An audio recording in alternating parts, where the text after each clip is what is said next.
careful about this. Well, joining me down the line is Rear Admiral Chris Parry. Chris, good evening. Good evening to you. Hi, Nigel. Yeah, good to see you again. Chris, I mean, the inventory of military equipment we're sending to Ukraine is growing very, very rapidly indeed. I mentioned a moment ago, the shell crisis, that we've got a shortage of artillery shells.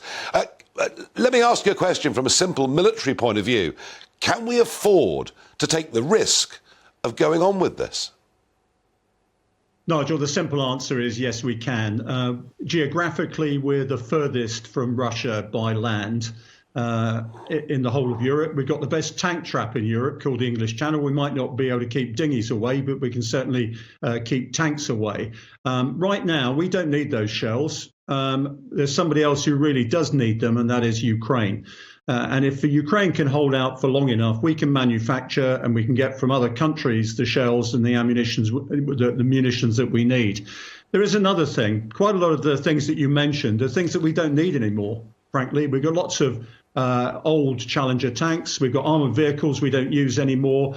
And all this hysterical talk about sending jets needs to be calibrated somewhat. You can't just throw jets out there and expect people to fly them.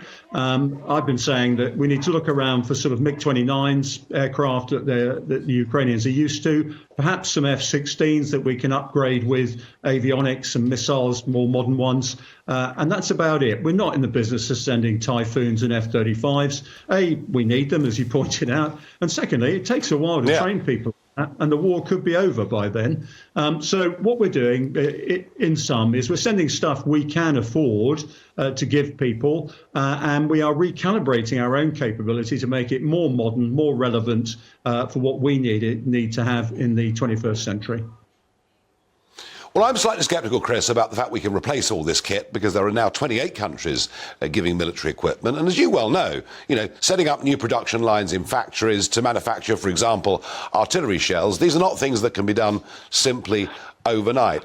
I understand your point that you're making, that there is a military priority there. But as we've learned through history, wars, upsets, invasions can happen very, very quickly. Isn't there a bigger debate, Chris, to be had here? And that is, all across Europe, we're seeing significant increases in military expenditure. In America, under Trump's time and continuing, a big, big increase in military expenditure. Isn't it about time that we in this country got real and added quite a significant amount to the defence budget? Well, yes, of course. I mean, you and I have discussed this before. We're facing a coalition of China, Russia and Iran who are basically trying to dominate the whole continent of Eurasia and the waters around it. I've been one of those sirens that have been saying this for about 6 or 7 years.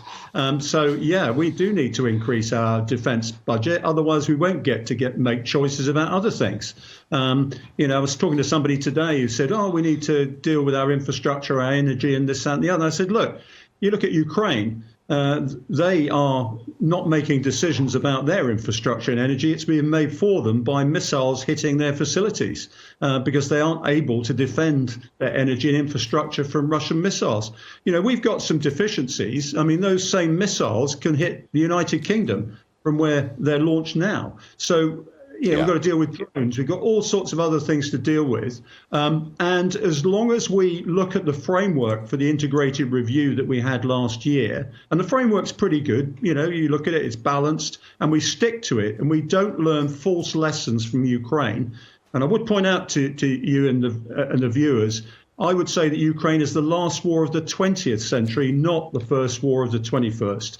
And we mustn't take false lessons from that. So as long as our politicians are prepared to equip, man and resource that integrated review, then we've got the time to be able to do that. And I think my last point is we spent 0.2% of GDP on defence during the Cold War to keep these people away. We're way below that. Yeah, no, we are. Absolutely. Chris Parry, as ever, thank you for joining me here on GB News.